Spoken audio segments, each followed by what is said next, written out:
Allez, bonjour tout le monde et bienvenue dans cette nouvelle vidéo d'actu. Mais avant de démarrer le programme, j'ai trois petites choses à vous dire. La première, c'est que si vous avez commandé un casque 512 sur Internet, vérifiez bien sa capacité de stockage au sein du casque, directement. On a eu 2-3 petites surprises et donc, du coup, je vous conseille de checker, surtout que ce sera beaucoup plus simple de se faire refund ou remplacer si ça fait pas déjà 3 semaines que vous avez le casque.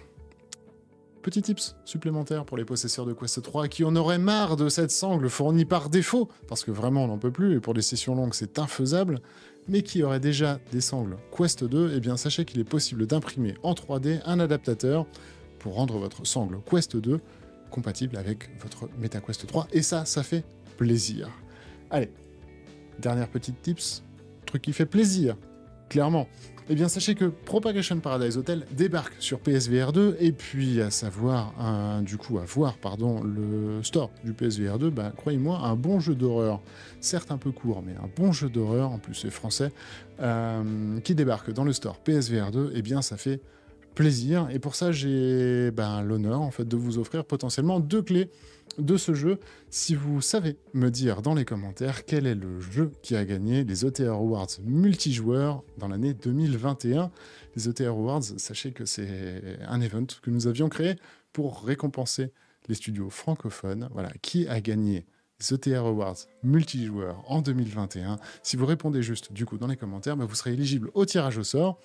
Et donc potentiellement gagner une clé Steam ou PSVR 2, il n'y a pas de souci, du jeu Propagation Paradise Hotel. Allez, on commence tout de suite avec les news du coup, et au programme, j'ai quand même du lourd, mine de rien, 2 brevets, l'un par Microsoft, l'un par Apple, à décortiquer ensemble. Les deux concerneront les lunettes intelligentes, les lunettes clairement de demain, les graphismes améliorés sur Quest 3.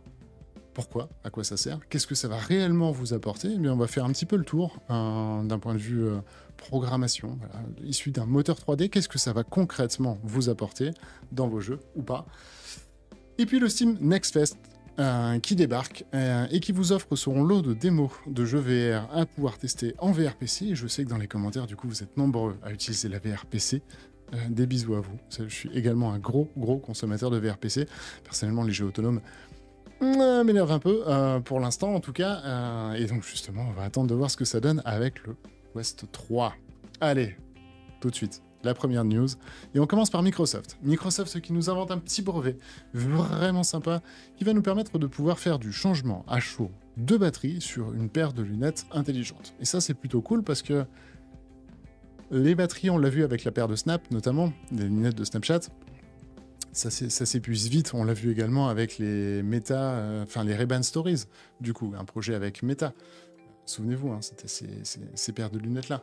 Malgré tout, le fait qu'on ait une petite paire de caméras, de l'IA quand même maintenant à l'intérieur, etc., ça descend très très vite. Et donc la possibilité de swapper directement sa batterie, c'est plutôt de bon ton, en tout cas à mon avis, surtout qu'il y aura même également la possibilité de le relier à une batterie complètement externe. Donc on peut très bien imaginer, façon Magic Leap ou façon Apple Vision Pro, que vous ayez la batterie dans la poche, sur votre poche, à votre ceinture, enfin bref, peu importe, dans votre sac à dos, peu importe, et puis que ça alimente comme ça votre paire de lunettes. Ça peut être plutôt cool. Donc dites-nous concrètement ce que vous en pensez dans les commentaires. En tout cas, moi, ce petit brevet, je trouvais ça sympa, et puis ça prouve que Microsoft quand même n'a pas lâché l'affaire du côté des lunettes connectées. Moi, pour ma part, et on va le voir avec Apple, je pense que c'est le premier qui lâchera vraiment un produit pas cher, accessible par tout le monde, de lunettes connectées avec un véritable OS et des véritables applications. Imaginez un Street View directement dans votre paire de lunettes, c'est vraiment cool. Pour ça, il va falloir capter un petit peu son entourage, et pour ça, Apple utilise maintenant ce qu'ils ont appelé comme du Doppler vélocimétrique. C'est tout simplement la possibilité de regarder des flux sanguins et d'en déduire leur circulation, et ainsi que de checker comme ça des interférences électriques. Et l'association des deux pourrait permettre maintenant, alors que ce sont à la base plutôt des capteurs médicaux, l'association des deux pourrait maintenant permettre de capter des informations spatiales, nous dit Apple, de détecter de la distance et de détecter quels sont les matériaux qui composerait en fait tel et tel élément en fait que vous auriez autour de vous. Et donc ça, c'est vraiment plutôt cool également de pouvoir savoir, voilà, vous le savez, l'enjeu des lunettes intelligente, hein, c'est vraiment de comprendre l'environnement dans lequel elle se trouve. Et donc, si elle est capable de savoir qu'une surface est en bois, eh bien, on peut détecter d'autres éléments, on peut aller plus loin, en fait, dans ce qu'on recherche. Et c'est tout l'enjeu du brevet d'Apple. On enchaîne tout de suite avec la news suivante. Et la news suivante, elle fait également très très plaisir à regarder. Alors là, du coup, on est sur du vertical robot, mais c'est concrètement, voilà, c'est concrètement ce que le Quest 3 a à offrir en termes tout simplement de puissance, voilà, de résolution, de puissance et de graphisme. On vient passer les différentes couches, on vient passer le post-process, parce que c'est vraiment ça que Meta a annoncé lors de sa dernière conférence. Allez-y, messieurs les développeurs, et enclenchez du post-process maintenant dans vos jeux. Vous avez le droit et vous pouvez y aller. Pendant très longtemps, ça a été interdit de par le Quest 1. RIP, hein. Je suis désolé pour le Quest 1, mais RIP le Quest 1, très clairement. Et maintenant, il ne fait plus du tout partie du programme. Il va falloir switcher si vous en avez encore un sous les yeux. Mais voilà, très clairement, le post-process, du coup, va faire son entrée dans absolument tous les jeux. Toutes les dernières mises à jour, du coup, vous allez voir. La résolution, également, va être importante. 30% de résolution, de façon automatique, j'insiste. Et puis, vous avez des softs, comme Quest Game Optimizer, sur lequel on va vous fournir tout un article derrière sur DailyVR, et je ne manquerai pas d'ailleurs de vous le présenter ici par la suite. En tout cas, les jeux vont devenir beaux, très beaux, comme on montre un petit peu cet extrait, du coup, de Drop Dead. Drop Dead, si vous ne connaissez pas, voilà, c'est un rail shooter, mais franchement, entre Quest 1, Quest 3, il s'est passé quoi? Il s'est passé 4 ans.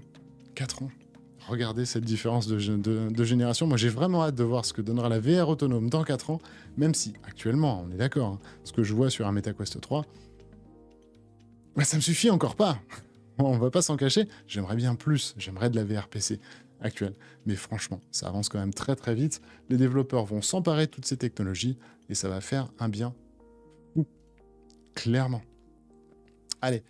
News suivante, et c'est donc le Steam Next Fest qui débarque, et c'est au total 25 jeux, 25 démos en fait VR gratuites que vous allez pouvoir aller tester directement pour ceux qui font de la VR PC, dont la pépite Dungeon Full Dive, un jeu qui va vous permettre de faire du jeu de rôle, voilà, avec un Game Master, et puis voilà, ça a été lancé par Kickstarter. Le Dungeon Full Dive, c'est un jeu extrêmement attendu par la communauté des rôlistes. Vous avez également Peaky Blinders de Kim Ransom, qui fait sur lequel vous aurez la possibilité de tester la démo. Et puis plein d'autres jeux, comme Boss Fighters. On va prendre des jeux comme Chrono Hunter, Toy Train. Bon, il n'y a pas que des très très bons jeux. Jurassic Snap, plutôt cool, qui fait extrêmement penser à Pokémon Snap pour le coup. Please, Tower and Power. Bref, je vous conseille d'aller regarder si vous êtes en manque de jeux ces derniers jours, et puis vous n'hésitez pas, en tout cas, à nous donner des nouvelles du coup directement en commentaire, ça fera toujours plaisir. Moi, pour ma part, j'en ai une peur dans ma liste à faire. C'était la fin de cette vidéo, je vous souhaite une excellente journée, en tout cas, on se retrouve dès demain pour de nouvelles news, et puis ce week-end, n'oubliez pas le petit comparatif MetaQuest 3 et HP Reverb G2, voire d'autres, j'ai le Vive Pro 2 ici sous la main, j'ai l'index sous la main, enfin n'hésitez pas si vous voulez voir des comparatifs du MetaQuest 3 avec d'autres casques, through the lenses, à travers des lentilles. N'hésitez pas, on va se faire ça directement en live, et puis un petit récapitulatif en vidéo, ça fera toujours plaisir.